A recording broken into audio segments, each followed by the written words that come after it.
బైబిల్లో నుంచి కొన్ని మాటలు ఈరోజు కూడా మనం చూద్దాం. ప్రియమైన దేవుని బిడ్డలారా, ఇర్మియా గ్రంథంలో నుంచి కొన్ని మాటలు మనం చూద్దాం.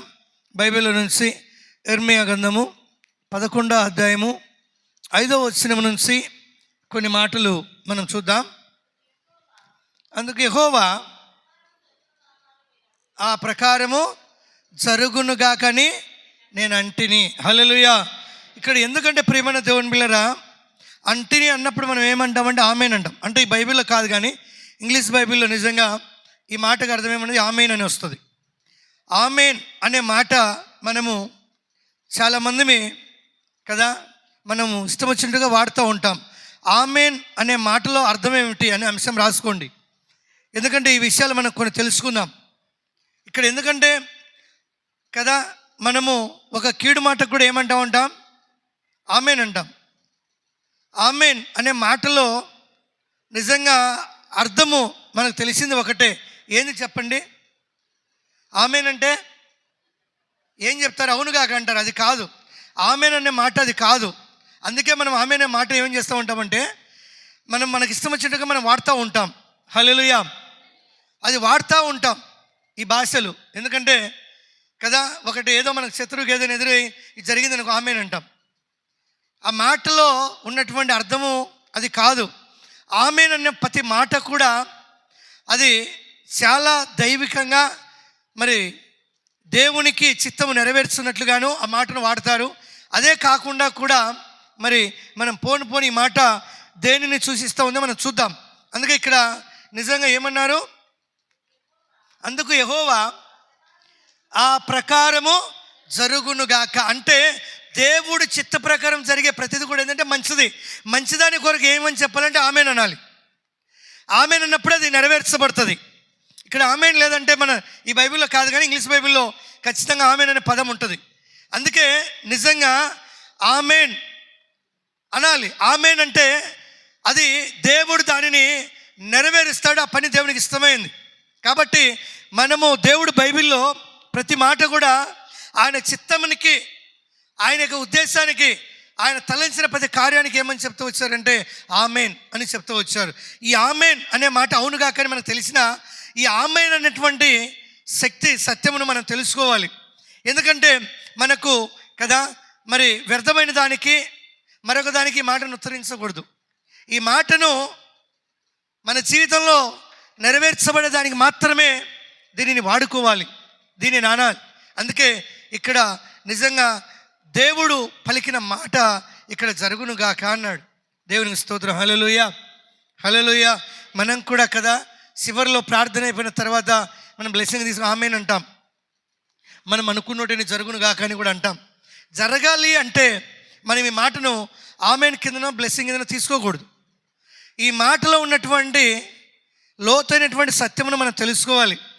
ఈ మాట నిజంగా దేనిని సూచిస్తూ ఉందో మనము తెలుసుకోగలిగితే మన జీవితాలు మరి దానిని బట్టి మనం ఆమెన్ అంటాం. హల్లెలూయా, హల్లెలూయా. మనము దేనిని నిమిత్తము కదా వాడుతూ ఉంటాం. ఇందాక అడిగాం పోయిన బల్లాకు కదా, ఇక్కడ ఉన్నది కొద్దిమంది కూడా వచ్చిన వాళ్ళు ఉన్నారు. మొదటి ప్రవక్త ఎవరంటే మనం సరిగా చెప్పలేకపోతున్నాం. దేవునికి స్తోత్రం. హల్లెలూయా. అంటే మన మనస్సు ఆలోచనలు దేని మీద ఉన్నాయి? ఇక లోక సంబంధమైన వాటి మీద ఉండటం వలన దేవుని వాక్యం అందులో మనలో నిలబడట్లేదు కాబట్టే మనం దానిని స్టార్టింగ్ చెప్పలేకపోతున్నాం. ఎందుకంటే ఇక లోక సంబంధమైనటువంటి కదా ఆలోచనలు తలంపులు మన మనసులో పడితే సాతానుగాడు దేవుని వాక్యాన్ని దొంగలిస్తాడు. మనకు తెలిసే మాటలు బాగా. హల్లెలూయా కదా. ఇత్తనములు ఇత్తువాడు ఇచ్చుండగా కొన్ని ఇత్తనములు ఎక్కడ పడ్డాయి? త్రోవ పక్కన, ముళ్ళ పొదలో, రాతి నేలన. అంటే రాతి నేల అంటే ఏంది కదా? చాలామంది ఆపత్తి కోసం వస్తారు, ఆపత్తి కానీ రారు. వాళ్ళు అంతే, ఇంకా దేవుడు లేడంటారు కదా. ముళ్ళ పొదలు అంటే ఏంటి? ఇక లోక సంబంధమైనటువంటి విచారములు కదా, పంచాయతీలు లేకపోతే ఇవన్నీ వాటి వలన ఏం చేస్తాయి? వాక్యం అందులో ఉండదు. ఆ ముళ్ళ పొదలు లాంటి సమస్యలు ఏం చేస్తాయి? నేను అంచివేస్తాయి. హల్లెలూయా. మంచి నేల అంటే ఏంది? దుష్టి, మంచి మనసు, దేవుని మీద పెట్టి వినటువంటి ఆలోచన మంచి మనసు. అందుకే అక్కడ ఇత్తుబాటు ఇచ్చుచుండగా అన్నాడు.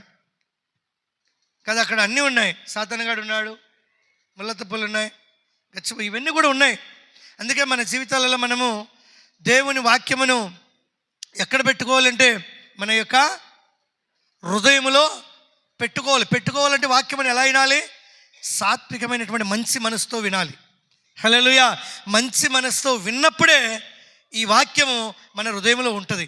అదే మనం ఏదైనా కదా ఒక విషయం అనుకున్నామనుకో, అది ఎంతవరకు గుర్తుపెట్టుకుంటాం? ఒక బూత్ మాట కానీ, ఒక కాని మాట కానీ ఏదైనా అనుకుంటే ఎంతవరకు పెట్టుకుంటాం? మనిషి వచ్చేంతవరకు పెట్టుకుంటాం. వీడు నన్ను పలానా రోజు ఈ మాట అన్నాడని. మరి ఒక వారానికి ఏం మర్చిపోతున్నాం మనం? దేవుని యొక్క వాక్యమును మర్చిపోతున్నాం. ఎందుకంటే ఈ మాటలు సారవంతమైనటువంటి శక్తి కలిగినటువంటి మాటలు, నేను బలపరచగలిగినటువంటి మాటలు, నువ్వు తెలుసుకోగలిగినటువంటి బలమైనటువంటి మాటలు. ఎందుకంటే ఈ ప్రభునామమునకు ఎప్పటికైతే మహిమ కలుగును గాక అన్నప్పుడు ఆమేన్ అనే దూతలు కూడా పలుకుతారు. హల్లెలూయా అంటే అది అవును గాక అని. దానిని దేవుడు ఏం చేసేవాడంటే నెరవేర్చేవాడు. దాన్ని ఏం చేసేవాడు అంటే దేవుడు దానిని సఫలపరిచేవాడు. మన జీవితంలో కూడా మనము ఏం కలిగి ఉండాలంటే ఈ వాక్యమును కలిగి ఉండాలి కదా. ఏదన్నా కలిగి మనము రేపు నేను రాను లేకపోతే ఒక మాట అన్నామనుకోండి, ఆమేన్ అంటాం. అది దేనికి వాడతాం? తప్పుడుగా కూడా వాడతాం మనం కదా. ఇంకోటి ఏదైనా దేవునికి స్తోత్రం పో అంటాం. దేవునికి స్తోత్రం అంటే దేవునికి స్తోత్రం కలుగును కాకంటే, నేను ఆనంటే దేవునికి స్తోత్రం కలుగును కాకంటే దేవునికి స్తోత్రం. హల్లెలూయా. ఈ మాటలను ఇలాంటి వాటిని వాడుకోకూడదు, బయలుదేరిన కదా. ఇలాంటి వాటికి వాడుకోకూడదు.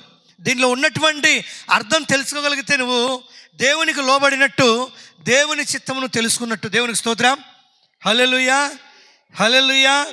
అందుకే కొన్ని మాటలు మనం చూడండి బైబిల్ నుంచి. ఇక్కడ ఫిలిప్పీలకు రాసిన పత్రికలు కూడా చూద్దాం. ఫిలిప్పీలకు రాసిన పత్రిక 4వ అధ్యాయము, ఫిలిప్పీ 4:20 చూద్దాం. మన తండ్రి అయిన దేవునికి యుగ యుగములకు మహిమ కలుగునుగాక, ఆమేన్. హల్లెలూయా, హల్లెలూయా. ఇక్కడ అపోస్తలుడైన పౌలు గారు ఏమంటున్నారు? మన తండ్రి అయిన దేవునికి ఒక యుగానికైనా ఒక తరానికైనా దేవుడు యుగ యుగములు ఉండేవాడు. మనం ఉండకపోవచ్చు, మనం ఒక తరం ఉండొచ్చు కదా. ఇప్పుడు ఇంకా ముందే ఇది కావచ్చు, తరం బ్రతకచ్చు 100 సంవత్సరాలు. అయితే మన తండ్రి అయినటువంటి దేవుడు యుగ యుగముల వరకు మహిమ కలుగును గాక అన్నప్పుడు ఏమని చెప్తున్నారు అక్కడ? ఆమేన్. హల్లెలూయా, హల్లెలూయా. యుగ యుగముల వరకు, ఇది సామాన్యమైన మాట కాదు. యుగ యుగముల వరకు ఎవరికి మహిమ కలగాలి? మన తండ్రి అయిన దేవునికి ఏం కలగాలి? మహిమ కలగాలి. మహిమ ఎవరి ద్వారా కలగాలి? దేవదూతలను పక్కన పెడితే మన ద్వారా కలగాలి. దేవునికి స్తోత్రం. హల్లెలూయా. అంటాడు, నన్ను మహిమపరచువారిని నేను కీర్తనలు అంటాడు, నన్ను మహిమపరచువారిని నేను గణపరుస్తానంటాడు. ఘనతని ఇస్తాడు దేవుడు. ఎప్పుడైతే దేవుని మనం మహిమపరుస్తామో, ఎప్పుడైతే ఆయన మహిమపరచబడతాడో మనకేమొస్తుంది? ఈ లోకంలో ఘనత వస్తుంది. ఘనత, కీర్తి, ఖ్యాతి ఇవన్నీ కూడా దేవుడు మనకి ఇస్తాడు. అప్పుడు కదా అక్కడ ఏమని పలికారంటే ఆమేన్ అని పలికారు. ఆమేన్ అంటే దేవునికి అది జరుగునుగాక, దేవుడు అలా చేద్దునుగాక, యుగ యుగముల వరకు దేవునికే మహిమ వచ్చునుగాక అని ఏమన్నాడు? ఆమేన్. అంటే ఏ మాటకు పలికాడు? దేవుడికి తరతరములకు ఏం రావాలి? ఘనత రావాలి. ఘనత రావాలి. ఘనత రావాలంటే అందరం ఏమని పలకాలి? ఆమేన్ అంటే అది సఫలమవునుగా కానీ పలకాలి. హల్లెలూయా. ఇట్లాంటి వాటికి ఈ మాటను వాడాలి మనం. ఇలాంటి విషయాలలో ఈ మాటను పలకాలి మన నోట నుంచి. మన నోరు అన్నిటినీ గురించి పలుకుతుంది. హల్లెలూయా. అందుకే బహు జాగ్రత్త కలిగి దేవుని యొక్క వచనమును మన నోట బహు జాగ్రత్త కలిగి ఉచ్చరించాలి. ఎలా పడితే అలా మాట్లాడకూడదు. చాలామంది అలా మాట్లాడుతూ ఉంటారు, అలా ప్రార్థన చేస్తూ ఉంటారు, అలాగే ఉంటారు. దానికి అర్థము తెలియదు. దానికి అర్థం ఏంటో మనం చూస్తాం, తెలుసుకోవాలి. అది కలిగి ఉండాలి. అపోస్తలుడైన పౌలు నిజంగా ఆయన కనుగొన్నటువంటి ఈ మాటలు ఇవన్నీ కూడా మరి పాత నిబంధన నుంచి మరి నెరవేర్చబడుతున్నటువంటి ఈ మాటలను పౌలు గారు కూడా ఈ మాటను కనుగొని ఏమన్నాడు? తండ్రి అయిన దేవునికి యుగ యుగముల వరకు మహిమ కలుగునుగాక, ఆమేన్, హల్లెలూయా, ఆమేన్ అని మనం పలికినప్పుడు మన జీవితంలో అవి నెరవేర్చబడతాయి. దేవుడు దానిని నెరవేరుస్తాడు. ఎందుకంటే ప్రతి విషయంలో కూడా అలా మనం కలిగి ఉండాలి. ఇంకా కింద ఏమన్నాడు?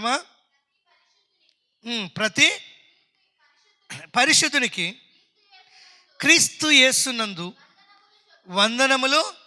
ఎప్పుడు వందనములు చెప్తాం మనము కదా? నేను ఫలాని చోటికి రానన్నా కూడా ఏం చెప్తాం? ఫలాని కాదన్నా కూడా ఏం చెప్తాం?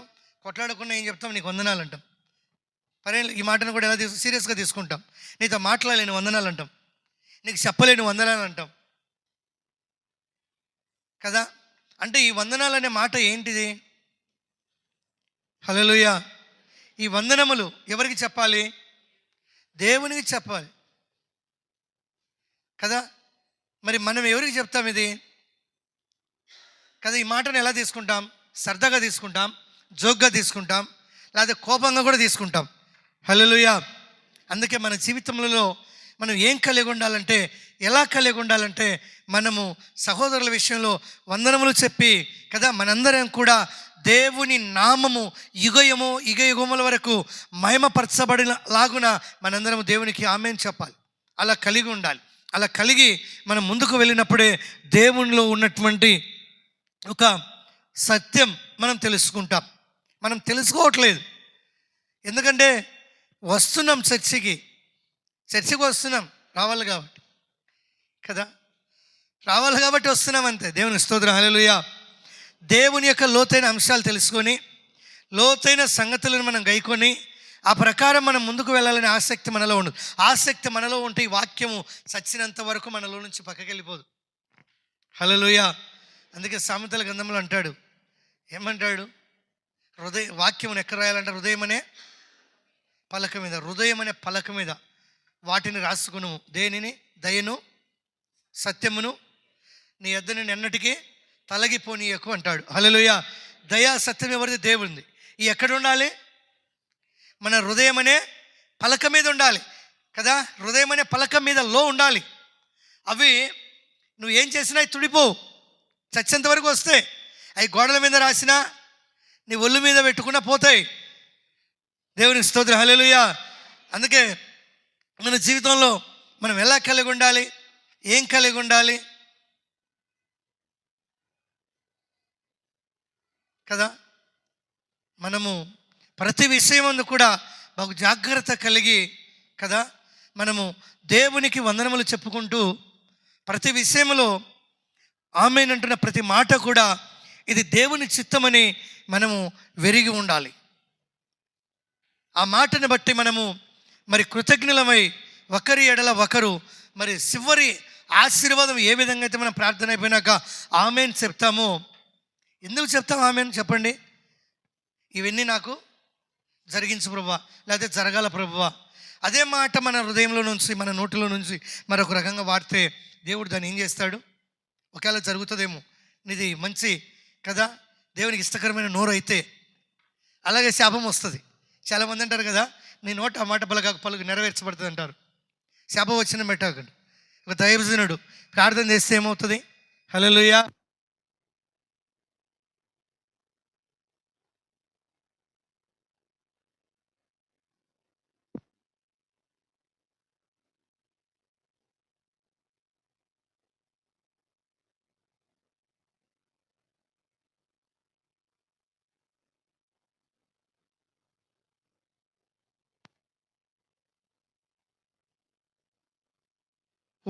వాడతామో ఆ మాట అక్కడ వాడాలి. మంచి మాటకు మాత్రమే నువ్వేం చెప్పాలి? ఆమేన్ చెప్పాలి. హల్లెలూయా. చెప్పినప్పుడే తండ్రి యొక్క చిత్తమును నువ్వు నెరవేరుస్తావు. అందుకే ఇంకొక మాట కూడా మత్తయి సువార్తలో కూడా చూద్దాం. చూడండి, మత్తయి సువార్త 6వ అధ్యాయము 13వ వచనం కూడా మనం చూద్దాం. 6వ అధ్యాయము 13వ వచనం. మమ్మలను శోధనలోనికి తేక దుష్టుని నుండి మమ్మల్ని తప్పించుము. ఆ, ఆ, ఆమేన్. రాజ్యము చెప్పాలి. రాజ్యము బలము ఎవరి ఉన్నాయి? దేవుని అయి ఉన్నాయి. అందుకేం చెప్పాలి? ఆమేన్ చెప్పాలి. హల్లెలూయా. రాజ్యము బలము. బలం అంటే మన దేవుడు బలవంతుడు. మన దేవుడు సమస్తము మాట ద్వారా చేసినటువంటి సమర్థుడు. ఆయన బలవంతుడు, ఆయన శక్తిమంతుడు, ఆయన ఏదైనా చేయగలడు, ఏమైనా నెరవేర్చగలడు. అందుకే నిజంగా ఏమన్నాడు? 13 వాక్యంలోనే ఏమన్నాడు? మమ్మలను శోధనలోనికి తేక ఎక్కడి నుంచి? దుష్టుడి నుంచి తప్పించు. ఎందుకంటే దుష్టుడు కూడా కదా మనకంటే వాడు బలవంతుడు. అయితే లోకంలో ఉన్నవాడు ఎవరంటే దుష్టుడు. వానికంటే బలవంతుడు ఎవరంటే దేవుడు. దేవునికి స్తోత్రం. హల్లెలూయా. లోకంలో ఉన్నవారికంటే నీవు గొప్పవాడు అంటాడు. లోకంలో ఎవరున్నారు? సాతాను గాని పరిపాలన ఉంది, సాతాను గాని రాజ్యం ఉంది. అందుకే దేవుడు వాడికంటే బలవంతుడు. ఎందుకంటే వాడిని సృజించిందే దేవుడు. దేవునికి స్తోత్రం. హల్లెలూయా, హల్లెలూయా. అందుకే రాజ్యం ఎవరిది? ప్రపంచం రాజ్యం ఎవరిది? దేవునిది. పరిపాలించగలిగినటువంటి బలం ఎవరిది? దేవునిది. అందుకే దేవునికి ఏం కలగాలి? మహిమ కలగాలంటే ఏమన్నారు? ఆమేన్. హల్లెలూయా. అంటే ఆమేన్ అనే పదము చిన్నవాటికి వాడకూడదు, నీకు నచ్చినట్టుగా వాడకూడదు. ఈ ఆమేన్ అనే మాటలో బలం ఉంది. ఆ బలం ఎవరంటే దేవుడే. దేవునికి స్తోత్రం. హల్లెలూయా. దాన్ని నెరవేర్చే శక్తిమంతుడు ఎవరంటే దేవుడే. ఎందుకంటే మొదటిగా మనకు శోధనల నుంచి మమ్మల్ని తప్పించు. శోధనలో నుంచి తప్పించాలంటే మన శక్తితో కాదు, అది మన బలముతో కాదు, దేవుని బలం కావాలి. అందుకే రాజ్యము బలం అన్నాడు. హల్లెలూయా. దాని నుంచి విడిపించబడాలంటే రాజ్యము బలము ఈ ఆమేన్ దేవుడు. దేవునికి స్తోత్రం. హల్లెలూయా. మనం ఏం చేస్తాం? మనం ఎలా ప్రార్థన చేస్తాం? మనం ఏమి దేవుణ్ణి అడుగుతాం? ఈ ఆమేన్ అనే పదాలు బైబిల్లో చాలా చోట మరి వాడారు. ఎందుకు వాడారంటే ఆయన చిత్తం నెరవేర్చబడడానికి. ఆ మాటలో ఆయన చిత్తం ఉంది. ఆమేన్ అనే మాటలో దేవుని చిత్తం నెరవేర్చబడును గాక అంటే ఆ ఆమేన్ అనే మాట ఎవరైనా దేవుడైనాడు. ఆ మాట దేవునిలో ఉంది, దేవుడై ఉన్నాడు. ఒక మాట చెప్పాలంటే దేవునికి స్తోత్రం కలుగును గాక. ఆమేన్. హల్లెలూయా, హల్లెలూయా. అందుకే మన జీవితాలలో మనం ఏమీ కలిగి ఉండాలంటే ప్రతి విషయంలో కూడా కదా మరి ప్రార్థన కలిగి ఉండాలి. ప్రార్థన కలిగిన మనలో ఆ చేసిన ప్రార్థన నెరవేర్చుకోగలిగినటువంటి మరి శక్తి కలిగి ఆమేన్ చెప్పాలి. ఆమేన్ చెప్పినప్పుడు సమాధానం కలిగి వెళ్తాం. దేవుడే మనకు సమాధానకర్త. దేవునికి స్తోత్రం. ఆ సమాధానం ఎవరు ఇస్తారంటే దేవుడే ఇస్తాడు. హల్లెలూయా, హల్లెలూయా. దేవుడే ఇస్తాడు, దేవుడే దానిని నెరవేరుస్తాడు.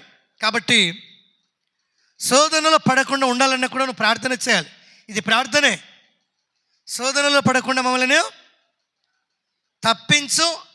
రాజ్యము, బలము, మహిమ నీవే. ఆమేన్ అన్నాడు కదా. మహిమ, బలము అన్నీ దేవుడయ్యే అన్నాడు. అందుకే మనము ప్రార్థన చేయాలి, బలంగా చేయాలి, కన్నీళ్ళు విడిచి చేయాలి, పొందుకునే వారంగా చేయాలి. తర్వాత చివరిలో బ్లెస్సింగ్ అనేది ఆమేన్ అంటే తండ్రి నువ్వు నాకు నెరవేర్చని. దేవునికి స్తోత్రం. హల్లెలూయా. ఏమి నువ్వు అడిగావో ఇంతసేపు ప్రార్థనలో, ఏ దానికోసం నువ్వు మొరపెట్టావో, అడిగిన ప్రతిదీ నెరవేర్చబడాలంటే ఆమేన్ చెప్పాలి. అది మనస్ఫూర్తితో చెప్పాలి. ఈ ఆమేన్ మనకు దేవుడై ఉన్నాడు. దేవునికి స్తోత్రం. హల్లెలూయా. అది నెరవేర్చాలి. నెరవేర్చబడును కాకంటే ఎవరు నెరవేర్చాలి దీనిని? ఆమేన్ అంటే ఏమంటాం? నెరవేర్చబడును కాక అంటాం. ఇది ఎవరు నెరవేర్చాలి? దేవుడు నెరవేర్చాలి. మరి ఆమేన్ ఎవరై ఉన్నారు? దేవుడై ఉన్నాడు. దేవునికి స్తోత్రం. హల్లెలూయా. ఆయన ఆమేన్ అనువాడా స్తోత్రం పాట కూడా పాడతాం. దేవుడు ఏమైనాడు? ఆమేన్ అనువాడు అయినాడు. ఆయనకు స్తోత్రం చెప్పాలి. ఆమేన్కా స్తోత్రం ఆయనకా? ఆయనే ఆమేన్. అది తెలుసుకోవాలి మనం. అందుకే ఈ మాటను ఆయనను కదా మనుషులు వాడినట్టుగా వాడకూడదు. ఆమెన్ అన్నమాట. ఆమెన్ అన్నమాట పొందుకోవడానికి, నెరవేర్చబడడానికి, సఫలమవడానికి వాడాలి.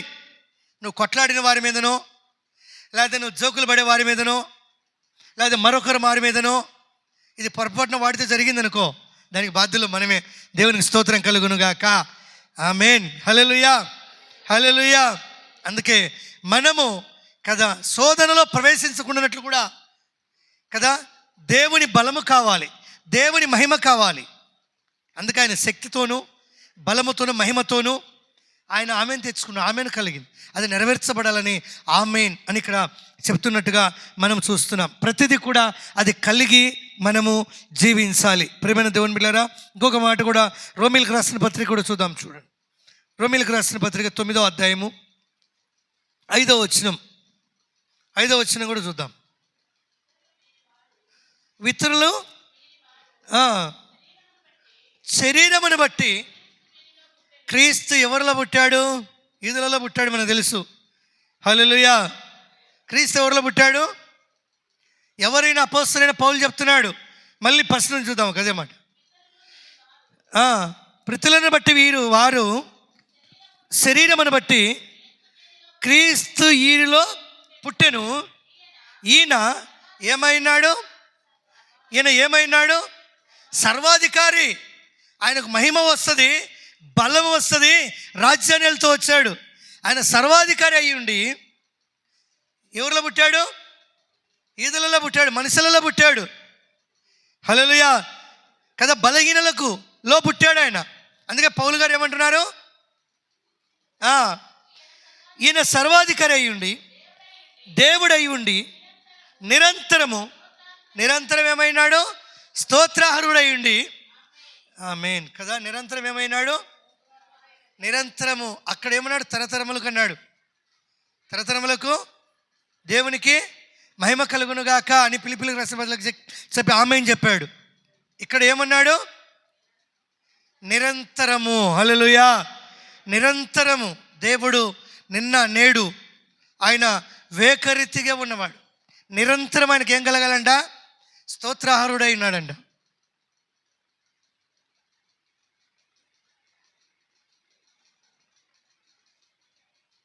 కదా. మన జీవితాలలో మనము చాలా మటుకు కూడా మనం చూస్తుంటాం. ఇవన్నీ కూడా కదా పాట పాడతారు. ఆశ్చర్యకరుడా నీకు స్తోత్రం, ఆలోచనకర్త నీకు స్తోత్రం అని. హల్లెలూయా. ఇవన్నీ కూడా ఆయనకు పేర్లు వస్తాయి. అందులో ఈ యొక్క ఆమేన్ అనేది కూడా ఆయనకు పేరు. ఆమేన్ అనేది కూడా పేరు. హల్లెలూయా. ఆమేన్ అంటే నెరవేర్చబడ్డం కదా, సఫలమవడం కదా, జయించడం కదా, ఓటమి నుంచి బయటికి రావటం కదా. మరి ఇవన్నీ మనకు కలిగి ఉండాలంటే మనం ఏం చేయాలి? ప్రార్థన చేయాలి. దేవుడు అంత గొప్ప దేవుడు వీరిలో పుట్టెను అంటున్నాడు పౌలు గారు. ఎవరిలో పుట్టెను? యూదులలో పుట్టాడు కదా. ఎన్నికలేని వారికి వెనుకనిచ్చేంతలా గొప్ప దేవుడు. అందుకే ఏం కలగాలంటే యుగముల వరకు ఏం కలగాలి? దేవునికి స్తోత్రం. హల్లెలూయా, హల్లెలూయా కదా. అందుకే మన యొక్క జీవితాలలో మనము ప్రతి మాట కూడా బైబిల్లో తెలుసుకోవాలి. ప్రతి మాట కూడా వాటిని తెలుసుకొని గైకొనాలి. దేవుడికి ఏ విధంగా మనం ప్రతి విషయంలో స్తోత్రం చెల్లిస్తున్నామో, స్తోత్రం వల్ల కూడా ఆయనకి ఏం రావాలి? మహిమ రావాలి. ఆమేన్ వల్ల కూడా ఏం రావాలి? ఆయనకు మహిమ రావాలి. ఇవన్నీ ఆయనకు మహిమకరంగా వాడారు మాటలు. దేవదూతల కానుంచి నువ్వు నేను ఈ లోకంలో అవ్వ ఆదాములు సృజించబడక మునుపు ఆయన దేవదూతలతో సృజించబడుతున్నాడు. దేవదూతలు ఆయన స్తుతిస్తున్నాయి, దేవదూతలు ఆయన కొనియాడుతున్నాయి, దేవదూతలు ఆయనకు మహిమ చెల్లిస్తున్నాయి, దేవదూతలు ఆమేన్ చెప్తున్నాయి. హల్లెలూయా. కాబట్టి ఆ పదము చాలామంది సంఘాలలో నేర్పించలేదు, వ్యర్థంగా వాడతారు, వేలనుగా వాడతారు. ఇప్పుడు మనము ప్రార్థన చేసామనుకో, ఆమేన్ చెప్పామనుకో, హల్లెలూయా చెప్పామనుకో, దేవుని స్తోత్రం చెప్పామనుకో, కొంతమంది ఏమని వాడుతున్నారు? తెలియని మూర్ఖులు, శాపగ్రస్తులుగా హల్లెలూయా ప్రార్థన అని వాడతారు. హల్లెలూయా అంటారు. హల్లెలూయా అంటే ప్రశంసలు, అయ్యా అంటే ఎవరు? దేవుడు. హల్లెలూయా అంటే దేవునికి ప్రశంసలు కురిపించడానికి. ప్రకటన గ్రంథంలో హల్లెలూయా. యా అంటే ఆయన యాహవే దేవుడు తండ్రి. అది తెలియదు హల్లెలూయా ప్రార్థన అంటారు చాలామంది. అంటే వాళ్ళు హల్లెలూయా అంటారు కదా, అంటే ఎగతాళిగా కించపరిచినట్టుగా మాట్లాడతారు. స్తోత్రం చెప్తే ఏమంటారు అంటే, ఈ స్తోత్రం చెప్పేటప్పుడు కూడా మనసులో చెప్తారు స్తోత్రం. దేవునికి స్తోత్రం, నీకు వందనాలు చెప్పాలి. వీళ్ళు వందనాలు తీసుకొని కదా దేవుని స్తోత్రం తీసుకొచ్చి మనసులో చెప్తారు. స్తోత్రం ఎవరికి? దేవుడికి చెప్పాలి. హల్లెలూయా. అంటే చాలామంది క్రైస్తవులే చాలా సంఘాలే వేలం చేస్తాయి. అంటే వాళ్ళు అపహాసించి ఎలాగున్నారు తెలుసా? అదే స్థితిలో సత్యం తెలుసుకోకుండా ఉన్నారు. వాళ్ళలా మనం ఉండకూడదు, ఆ సంఘాల్లో మనం ఉండకూడదు. ప్రతి సత్యమును తెలుసుకోవాలి. ఆ మాటలో ఉన్నటువంటి అర్థం ఏందో తెలుసుకోవాలి మనం. ఆ మాటకు అంటే మన నుంచి ఎలాంటి నష్టం జరుగుతుందో కూడా తెలుసుకోవాలి మనం కదా. కొంతమంది ఏమంటారు, చప్పట్లు కొట్టే ప్రార్థన అంటారు. నిద్రపోయే ప్రార్థనలు ఉంటాయి. అంటే చప్పట్లు కొట్టని ప్రతి ప్రార్థనలో నిద్ర ఉంటుంది. అక్కడ చప్పట్లు ఎందుకు కొట్టమంటారు తెలుసు? దేవునికి మహిమ రావాలి, మెలకు కలిగి ఉండాలి, దేవుణ్ణి ఆరాధించాలి. 2 చేతులు ఇచ్చింది అందుకు మనకు దేవుడు. కానీ వేళని ఏమని చేస్తారు? చప్పట్లు కొట్టే ప్రార్థన అంటారు. ఏం ప్రార్థన? ఇప్పుడు ఇంత అరుస్తానే నిద్రపోతూ ఉన్నారు మన వాళ్ళు. కొంతమంది కుర్చీలలో కూర్చొని కదా, కింద కూర్చొని ఏ సౌండ్ లేకుండా ఊరికి అలాగే చూసుకొని బుక్కు పట్టుకొని అలాగే ఒక మంచి పాట పాడుతూ ఉంటే కొంతమంది నిద్రపోతున్నారు అనుకోండి. సాధారణంగా వాడు పైన ఉంటాడు, ఈపుల పైన. వాళ్ళు నిద్రపోయి లేపినప్పుడల్లా ఏమి నొప్పి వస్తుంది? ఈపులే వాడు పైన దొక్కుతాడు. శేఖరన్న నవ్వుతున్నాడు. దేవునికి స్తోత్రం, హల్లెలూయా. పైన కూర్చుంటాడు వాడు. నిద్రపో మెడలు కిందికి వంగిపోయి ఉంటాయి కదా, కిందికి పూర్తి వంగిపోయి ఉంటాయి. అలా తూగుతూ ఉంటాడు. పైకి ఎత్తగానే ఫ్రీగా ఉంటాడా? మొబ్బు కమ్మకచ్చి ఉంటుంది, కదిలిచ్చిన కోపమే, గొడవలైనా జరుగుతాయి. బరువు తూకం ఎవరో అది కలిగించే తెలుసా మీకు? మీ ఈపుల పైన ఉండేది ఎవరో తెలుసా? సాధారణంగా అందుకే చెప్పాను నేను, ఇత్తువాడు ఇత్తుడుకు బయలుదేరిండుగా. కొన్ని ఇత్తనాలు ఎక్కడ పడ్డాయి? త్రోవ పక్కన పడ్డాయి. నీ పక్కన పడ్డాయి, నీ లోపల నువ్వు నిద్రపోతున్నావు. నీ పక్కన ఎవడు సాధారణగాడు ఉన్నాడు. వెంటనే వాడు వచ్చి ఏం చేశాడు? వాని పేరు ఆకాశపక్షి. వాని పేరు ఏం పేరు? ఆకాశపక్షి. ఎమ్మట వచ్చి తీసుకెళ్ళాడు. ఏం చెప్పానంటే కళ్ళు పులుకొని ఏమో ఇనలేదంటావు, ఇమ్మీడియట్గా అంటావు అంతే నువ్వు. హల్లెలూయా. ఏమో ఇనలేదంటావు ఇప్పటికిప్పుడే. మరి చెప్పిన మాట ఏమైపోయింది? దుష్టుడు వచ్చి తీసుకొని పోయాడు. అందుకే ప్రతి సారాంశం మనం తెలుసుకోవాలి. ప్రతి సత్యం తెలుసుకున్నప్పుడే దేవునిలో ఎలా భయం భక్తులు కలిగి ఉండాలో అలా ఉంటాం మనం. హల్లెలూయా. అప్పుడే దీవించబడతాం మనం, అప్పుడే ఆశీర్వదించబడతాం. ఇంకా కింద ఏమన్నాడు? ఇంకా అక్కడ కింది మాట చూద్దాం. అయితే దేవుని మాట తప్పిపోయినట్టు కాదు. ఎప్పుడు? నువ్వు ఆమేనన్నప్పుడు. బహు జాగ్రత్త కలిగిన ప్రార్థన చేస్తే మరి యుగములకు దేవునికి మహిమ రావాలని మనం ప్రార్థన చేస్తే ఈ విశ్వాసంతో ఈ మాట తప్పిపోయినట్టు కాదు కదా. ఇశ్రాయేలు సంబంధులందరూ కూడా ఇశ్రాయేలు కాదు. ఎందుకంటే ఆ టాపిక్, ఆ వాక్యం చెప్పాలన్నప్పుడు చెప్దాం మనం. కొందరు కాలేబు అనేవాళ్ళు యెహోషువతో పాటు కదా, కాలేబు ఉన్నాడు. కాలేబు ఇశ్రాయేలు కాడు, అయినా విశ్వాసంతో యెహోషువతో పాటు ఐగుప్తులో కాలు పెట్టాడు. ఐగుప్తు దేశంలో ఏమున్నాయి? పాలు తేనెలు ప్రవలించు దేశంలో. అక్కడ భారీ దేహములు బలవంతులు ఉన్నా సరే అక్కడ నిజంగా నిలబడినటువంటి వ్యక్తి ఎవరు? కాలేబు ఒక అన్యుడు, క్రైస్తవుడని అక్కడ యూదుడు, ఇశ్రాయేలు అని రాయబడలేదు. దేవునికి స్తోత్రం, హల్లెలూయా. వీళ్ళందరూ 12 మంది ఏగుల వారు వెళ్తే భయపడి వచ్చారు. ఓయమ్మ భారీ దేహాలు ఉన్నాయి, మమ్మల్ని చంపేస్తారని. నిలబడింది ఎవరు? ఎక్కువ శాతం కాలేబు కూడా అర్థం ఉంది. దేవునికి స్తోత్రం, హల్లెలూయా. యెహోషువ అంటే యేషువ అంటే రక్షకుడు, నడిపించగలిగిన నాయకుడు యెహోషువ అంటే. హల్లెలూయా కదా. వీళ్ళందరికీ కూడా కొన్ని అర్థాలు ఉన్నాయి. ఈ బలాతులకు, ఈ బలవంతులకు. యెహోషువ అంటే నూనె కుమారుడు యెహోషువ కాదు, ఆయన పేరు కూడా అర్థం ఉంది. ఆయన రక్షకుడు అని వస్తుంది. దేవునికి స్తోత్రం. రక్షకుడు ఎవరు? కాపాడినవాడు, నడిపించినవాడు. మోషే తర్వాత. అందుకే ప్రతి విషయంలో కూడా మనం ఏం కలిగి ఉండాలంటే దేవుని వాక్యం కలిగి ఉండాలి, దైవభక్తి కలిగి ఉండాలి. అందుకే ఇక్కడ ఇజ్రాయేలు అందరూ కూడా, ఇజ్రాయేల్ కాదు, యూదులు కాదు, అబ్రహాము సంతానమైన మాత్రాన అందరూ పిల్లలు కారు కానీ ఇస్సాకు వలనైనది కదా. అబ్రాహాం కూడా చెప్పాడు, అబ్రాహాంకు కదా ఇస్సాకు పుట్టాడు. ఇస్సాకు పుట్టకముందు ఎవరు పుట్టారు? అబ్రాహాంకి ఎవరు పుట్టారు? అమ్మ ఎవరు పుట్టారు? మీ తలకాయలు అక్కడే మట్టి బుర్రలు అయిపోయినాయి. ఎవరు పుట్టారు? ఇస్మాయిల్ పుట్టాడని చెప్పాలి మీరు. దేవునికి స్తోత్రం, హల్లెలూయా. ఇస్మాయిల్ పుట్టాడు ఫస్ట్. ఇస్మాయిల్ పుట్టింది ఎవరికి? అబ్రాహాంకే కదా. అయినంత మాత్రాన అబ్రాహాం వారసుడా? కాడు. తర్వాత పెళ్లి చేసుకున్నాడు, తర్వాత కూడా కుమారులు పుట్టారు ఆయనకు మళ్ళీ అబ్రాహాంకు. అయినంత మాత్రాన కూడా వాళ్ళ కానుకలు మాత్రం ఇచ్చాడు, కానీ వారసత్వం ఆస్తిలే. ఆస్తి వారసత్వం ఎవరికి వచ్చింది? ఇది ఎవరు చేశారు ఈ వాగ్దానమును? దేవుడు చేశాడు, హల్లెలూయా. అందుకే అబ్రహాము సంతానమైనంత మాత్రం పుట్టిన వారందరూ అబ్రహాం పిల్లలు కారు. మనం కూడా కాదు. దేవునికి స్తోత్రం, హల్లెలూయా. పేరు పెట్టుకోవచ్చు, చేరొచ్చు. ఆ దినాలలో చాలామంది కదా మరి వ్యతిరేకంగా ఉన్న వారందరూ కూడా ఎవరు? సమరయులు కూడా ఈదులో సీలిపోయిన వారే. బలవంతంగా మతమారేడు కొంతమంది ఈదులలో చేరిపోయారు, కొంతమంది ముస్లిమ్స్లో చేరిపోయారు. ఉన్నది రెండే అక్కడ, రెండే. ఆ రెండే ఏంటి? ఇజ్రాయెల్, ముస్లిమ్స్, రెండు దేశాలే. దేవునికి స్తోత్రం, హల్లెలూయా. ఈ రెండు వర్గాలే.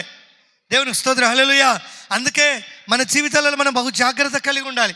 బహు జాగ్రత్త కలిగి దేవుని యొక్క సంకల్పమును మనం కలిగి ఉండాలి. ఎందుకంటే నాకు అంతా తెలుసు, లేకపోతే నేను అది ఇది అనడానికి లేదు ఇక్కడ. అందుకే ఇక్కడ అబ్రహాం పుట్టినంత మాత్రాన అబ్రహాము వారసులు కారు, హల్లెలూయా. ఇజ్రాయెల్ ప్రజలను పేరు పెట్టుకున్నంత మాత్రం అందరు ఇజ్రాయేలు కారు. కాబట్టి క్రైస్తవుడని పెద్ద శిలువ మెడలు వేసుకున్నంత మాత్రాన వాళ్ళు డేంజర్ అయిన క్రైస్తవులే. దేవునికి స్తోత్రం, హల్లెలూయా. వాళ్ళు క్రైస్తవులలో సత్యం ఉండదు. వాళ్ళు క్రైస్తవులు అనుకుంటారు, కానీ మెడలో పెద్ద శిలవే ఉంటుంది బయటికి కనపడేదానికి. ఆహారం పైన కూడా అది ఉంటుంది, టోపీ చిన్నది, అదేంటంటే బ్లెస్సింగ్, అది ఒక అది అని. వాళ్ళలో భక్తి ఉండదు. దేవునికి స్తోత్రం, హల్లెలూయా. ఎవరైతే దేవుని పిల్లలుగా ప్రత్యేకించబడతారో, ఎవరైతే దేవుని పిల్లలుగా ఏర్పరచబడతారో వారిలో మాత్రమే దైవ యొక్క ఆశీర్వాదం ఉంటుంది. దేవునికి స్తోత్రం. అందుకే ఇక్కడ అపోస్తలుడైన పౌలు చెప్తున్నాడు, వెటకారము లేకపోతే మాటను ఉల్లంఘించిన వారందరికీ ఇవి రావు. అందుకే ఎలా ఉండాలి? నువ్వు ఏ విధంగా ఉండాలి? దేవుడు ఎలాంటి వాడో మొదటిగా నువ్వు హల్లెలూయా తెలుసుకోవాలి. ఏం చేయాలి? ప్రసాదన ఏం చేయాలి? ఏం చెప్పినా వీడికి వచ్చి సాతానుగాడి మీద పెట్టకూడదు. నిద్రపోచ్చే సాతానుగాడని మన బలహీనతను బట్టి వాడు వస్తాడు. దేవునికి స్తోత్రం. మనలో ఒక మెలకువ, ఒక భయం ఉంటే సాతానుగాడు రావడానికి అవకాశం ఉండడు. దేవునికి స్తోత్రం, హల్లెలూయా. అందుకే ఏం మనం గ్రహిస్తున్నామో, ఎంతకాలం దేవుని దగ్గరకు ఉన్నామో, దేవుడికి అవమానకరంగా ఉంది, కానీ దేవునికి దీవెనకరంగా మహిమకరంగా లేదు. మహిమకరంగా ఎందుకు లేదంటే మనం వస్తున్నాం అంతే. కేవలం అంటాడు, మీరు కూడి రావటం వలన శాపానికే కానీ ఆశీర్వాదానికి మీరు రావటం లేదని బైబిల్లో చెప్తుంది ఒక మాట. మనం వచ్చి ఉన్నామంటే కూడి ఏం పొందుకోవాలి చెప్పండి? దేవుని ఆశీర్వాదం పొందాలి. హల్లెలూయా. ఆశీర్వాదం పొందాలంటే ఏం చేయాలి? వినాలి. వినిన దానిని బట్టి ఆమేన్ చెప్పాలి. అప్పుడే నీకు జరుగుద్ది. అందుకే అంటాడు చూడండి, ఇక్కడ ఇంకొక మాట చూద్దాం. ప్రకటన గ్రంథంలో కూడా చూద్దాం. మీరు జాగ్రత్తగా వినాలి, కొద్దిమందిగా ఉంటున్నాం. 3వ అధ్యాయం 14 వచ్చిన చూద్దాం. 3:14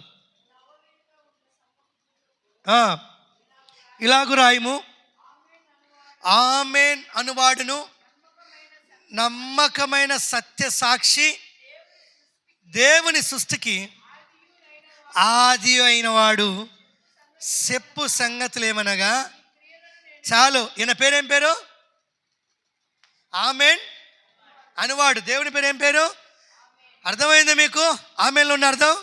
ఆమేన్ అంటే ఏదో బ్లెస్సింగ్ లాస్ట్లో పోతే ఆమేన్ అని కలువులు కొని నిద్రమ నుంచి పోదాం అనుకుంటున్నారా? హల్లెలూయా.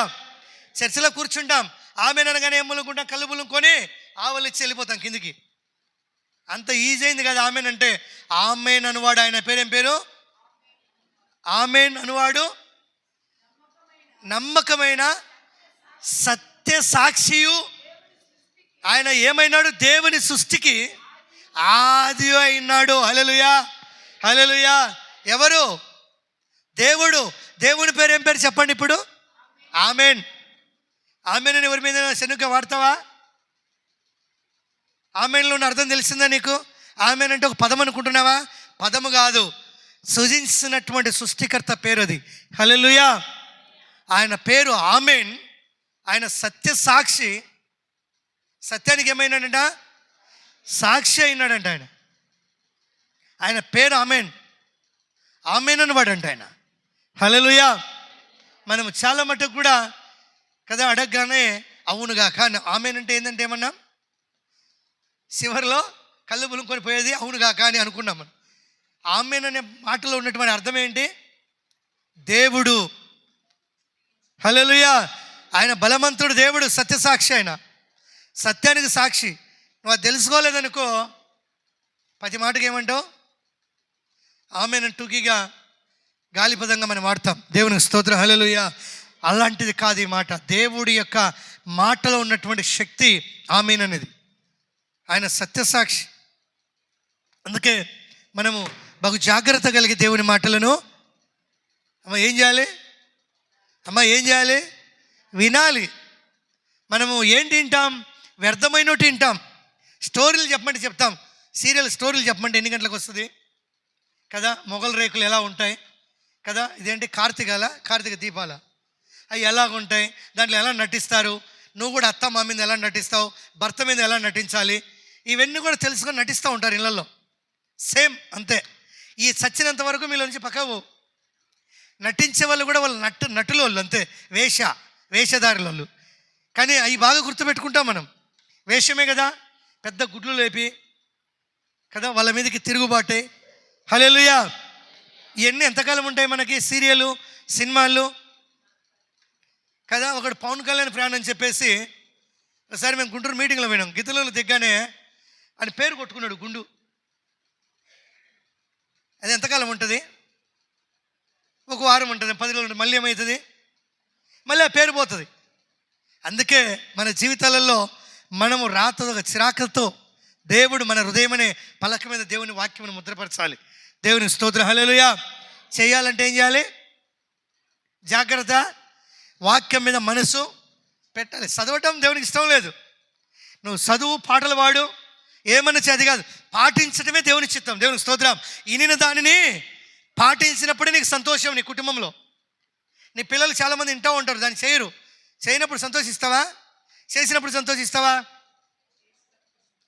సరేలే డాడీ చేస్తానని చెప్పాడు అనుకో, ఇన్నాడంతే. ఇనివాడు చేయలేకపోతే సంతోషిస్తావా? సంతోషిస్తే చెప్పాలి, ఏం రా నువ్వు చేయలేదంటాం, మళ్ళీ చేయడాడు.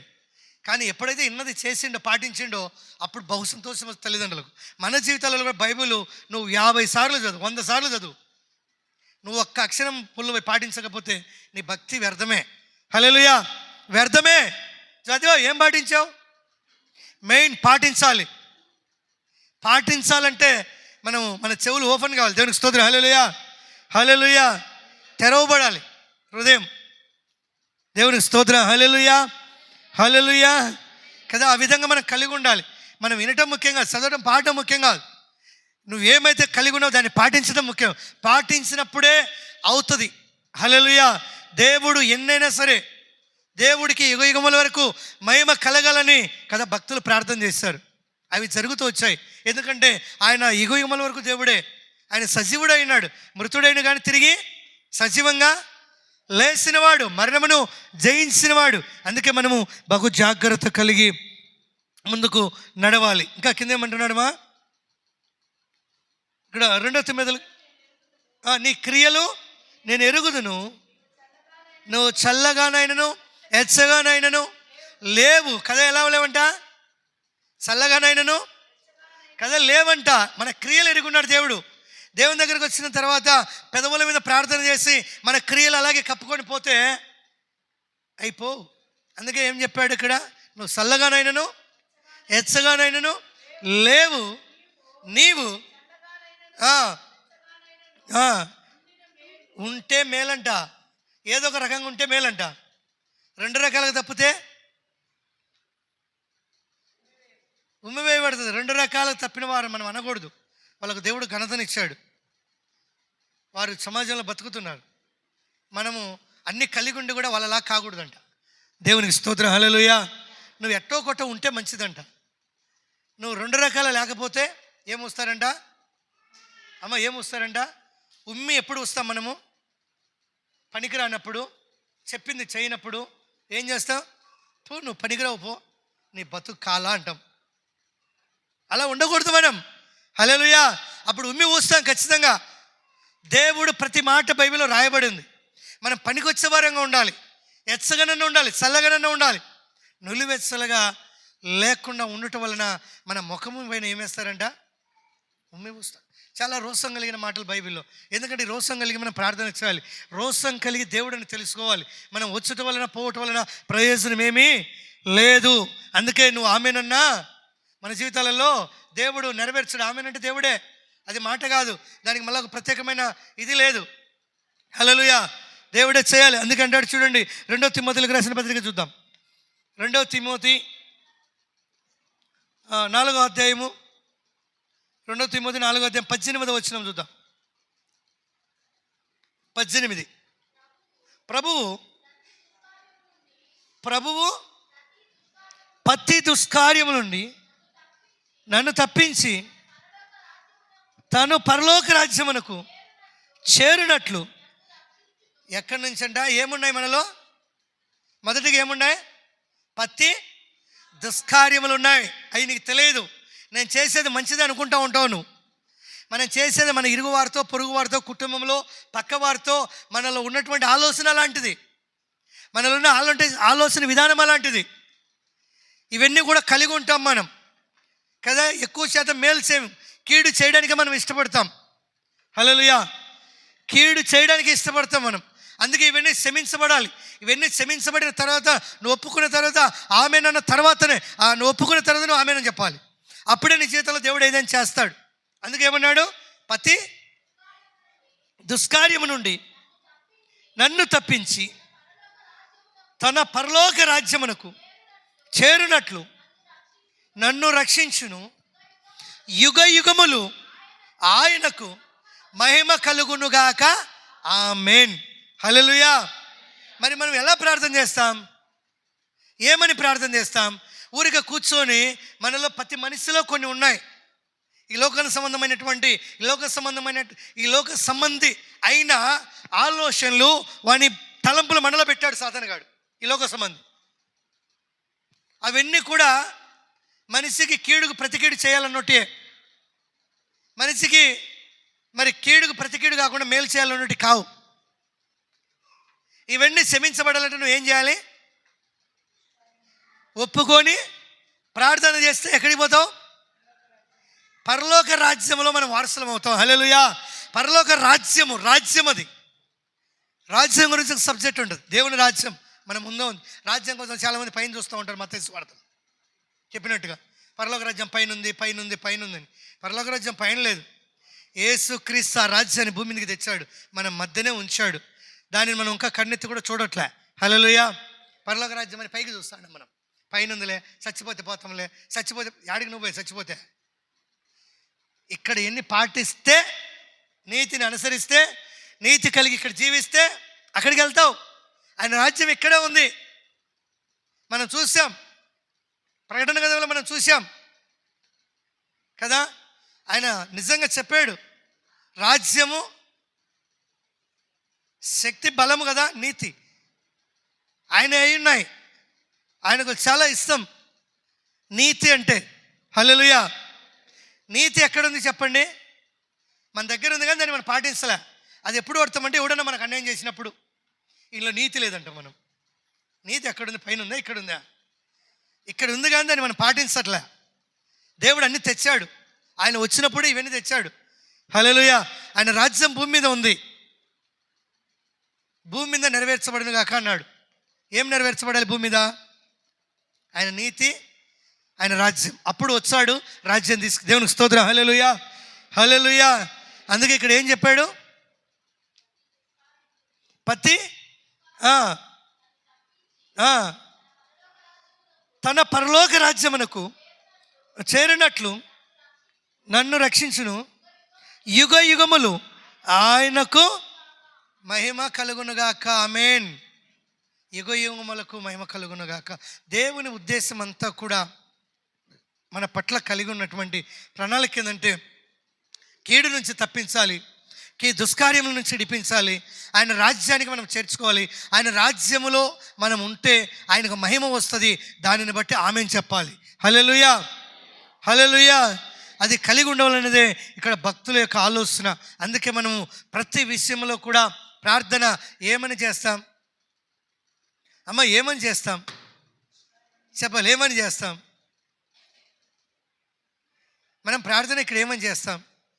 ఏమని చేస్తామో తెలియదు. దేవుని స్తోత్రం. హల్లెలూయా, హల్లెలూయా కదా. అందుకే మనం బహు జాగ్రత్త కలిగి ఉండాలి. ప్రార్థన ఎలా చేయాలని కూడా మనం తెలుసుకొని ఉండాలి. ప్రార్థన కూడా ఎలా చేసి ఆమేన్ చెప్పాలని కూడా మనకు తెలిసి ఉండాలి. హల్లెలూయా. ప్రార్థన కూడా ఎలా పడితే అలా చేస్తాం. నాకు శత్రువులు అనుకో, ఏమని చేస్తా? వాడు ఎప్పుడు నాశనం అయిపోవాలి, నేను ఒక్కనే ఎప్పుడు బాగుండాలి కదా. అన్న చేసే ప్రార్థన అది మనకే వస్తుంది, చేసినోనికి వస్తుంది, వాళ్ళకి పోదు. వాళ్ళ నాశనాన్ని చూడరు. దేవుని స్తోత్రం. హల్లెలూయా. ఎవరైతే నాశనం కోరుకొని చేస్తారో వాళ్ళకే వస్తుంది. నాకైనా నీకైనా ఇంకొకరికైనా ఇది ఒప్పుకోవాల్సినటువంటి సత్యం. ఇతరుల యొక్క మేలు కోరి చేయడమే ప్రార్థన. ఇతరుల యొక్క క్షేమం కోరి చేసేదే ప్రార్థన. ఇది యొక్క శత్రువు యొక్క మేలు కోరి చేసేదే దేవునికి ఇష్టకరమైన ప్రార్థన. హల్లెలూయా కదా. శత్రువు కదా, ఏమని ఇస్తాం సాక్ష్యం శత్రువుని చూస్తే? అందుకే మనకు దేవుడు ప్రతి విషయంలో కూడా మనకు నేర్పించాడు.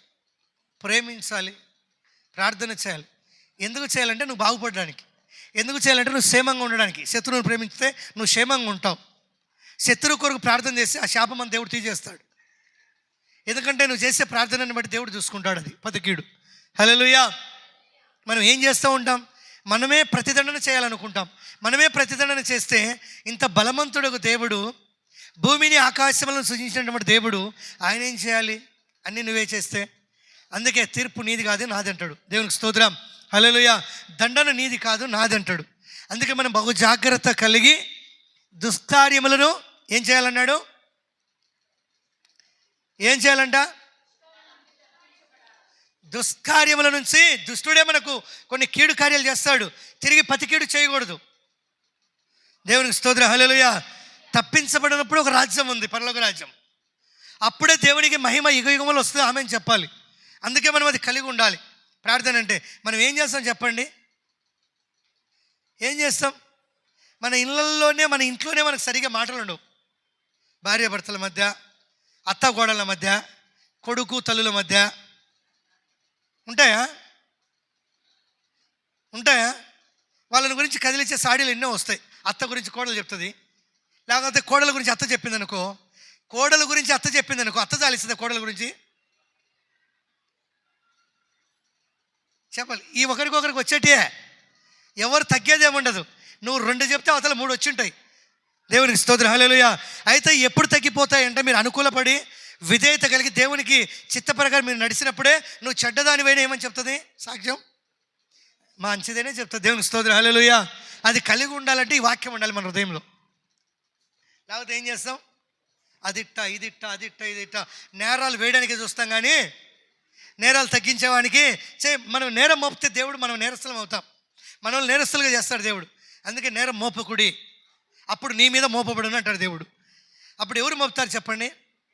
దేవుడు మోపుతాడు. అది పెద్ద దెబ్బ. దేవుని స్తోత్రం. హల్లెలూయా. ప్రతి విషయంలో బహు జాగ్రత్త కలిగి ఉండాలి. మనం త్వరగా ముగించుకుందాం. చూడండి, ఇక్కడ సంఖ్యాకాండం కూడా చూద్దాం. సంఖ్యాకాండం 5వ అధ్యాయము 22వ వచనం. సంఖ్యాకాండము 5వ అధ్యాయం 22వ వచనం కూడా చూద్దాం. శాపము కలగచేయు ఈ నీళ్లు నీ కడుపు ఉప్పునట్లు నీ నడుము చేయుటకు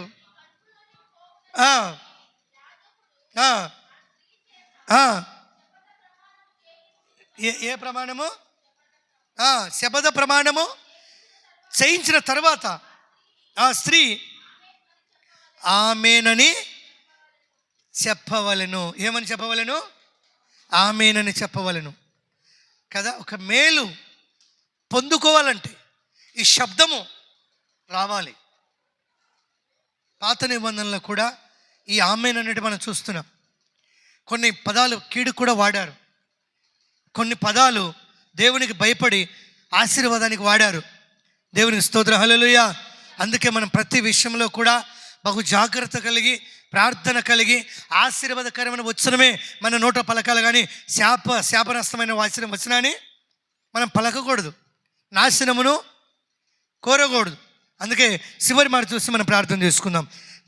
దినవృత్తాంతాల గ్రంథం చూద్దాం. మొదటి దినవృత్తాంతములు 1వ దినవృత్తాంతముల గ్రంథము 16:36 చూద్దాం. మొదటి దినవృత్తాంతములు 16వ అధ్యాయము 36వ వచనం.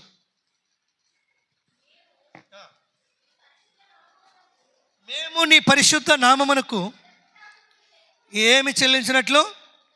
కృతజ్ఞత స్తుతులు చెల్లించినట్లు నిన్ను స్తుతించుచు అతిశయించినట్లు అన్యజనుల వశములో నుండి మమ్మల్ని విడిపింపుము అని ఆయనను బతిమాలుకొనెను. దేవుడైన యెహోవా స్తోత్రము నొందునుగాక. ఇలాగున వారు పాడగా జనులందరూ ఆమేనని చెప్పిరి. హల్లెలూయా. దేవుడు జయమిస్తాడు. ఇలా పాడారు, ఇలా ప్రార్థన చేశారు. ఆ మాటకు జనులందరూ కూడా ఏమన్నారు? ఆమేన్. ఆ బలము, ఆ శక్తి దేవుని దగ్గరికి వెళ్ళింది. ఆమేన్ అనే శక్తి. దేవునికి స్తోత్రం, హల్లెలూయా. అప్పుడు దేవుడు ఏం చేస్తాడు? మన పనిని అమలు చేసేస్తాడు. అంతే, ఆమోదం తెలిపేస్తాడు. మనం అనుకున్నది ఇక్కడి నుంచి ఇంటికి పోకమునిపై జరిగేస్తాడు దేవుడు. ఆయన ఏమైనా చేస్తాడు. మన జీవితంలో ఏముంది? స్వార్థం ఉంది. దాన్ని పెట్టుకొని ఆమేన్ చెప్తాం, జరగదు. ప్రతి మాటలో కూడా నిజంగా వాళ్ళు పాడారు, దేవుణ్ణి అడిగారు, దేవుని కొనియాడారు. చివరి మాటలో ఆ జనులందరూ కూడా, సమాజంలో కూడిన వారందరూ కూడా ఏం చెప్పారు? ఆమేన్, ఆమేన్ చెప్పారు కదా. ఆమేన్ చెప్పారు. సమాధానం వచ్చింది. మన జీవితంలో మనం సమాధానం కలిగి వెళ్ళాలి. సమాధానం కలిగి తిరిగి వెళ్ళాలంటే కదా, మనం ఏమైతే విన్నామో, ఏమైతే కలిగి ఉన్నామో దానిని బట్టి దేవుడిని అడిగి సమాధానంగా ఆమేన్ చెప్పినప్పుడు దేవుడు మన పట్ల కూడా నెరవేరుస్తాడు. దేవునికి స్తోత్రం కలుగునుగాక. హల్లెలూయా, హల్లెలూయా. కాబట్టి ఆ విధంగా ప్రార్థన చేద్దాం, ముందుకెళుదాం. దేవుడి మాటలు తన వినికిడిలో దేవుడు దీవించునుగాక. ఆమేన్. తలలో ఉంచుదామా, ప్రార్థన చేసుకుందాం. సర్వోన్నతుడా, సర్వశక్తిమంతుడా, సకల ఆశీర్వాదములకు దీవెనలకు కారణభూతుడైనటువంటి నా ప్రియ పరలోకపు గొప్ప తండ్రి, నీ నామమును బట్టి నీ కృతజ్ఞతాస్తుతులు చెల్లిస్తున్నాం తండ్రి. మేము పెదవులతో కృతజ్ఞతాస్తుతులు చెల్లించేవారము కాక హృదయపూర్వకముగాను మనస్సుపూర్వకముగాను చెల్లించి చివరిలో ఆమేన్ చెప్పి అయ్యా నీ మహిమను పొందుకునే కృప మా అందరికి అనుగ్రహించి నడిపించమని యేసు నామములో అడుగుచున్నాం తండ్రి. ఆమేన్. హల్లెలూయా.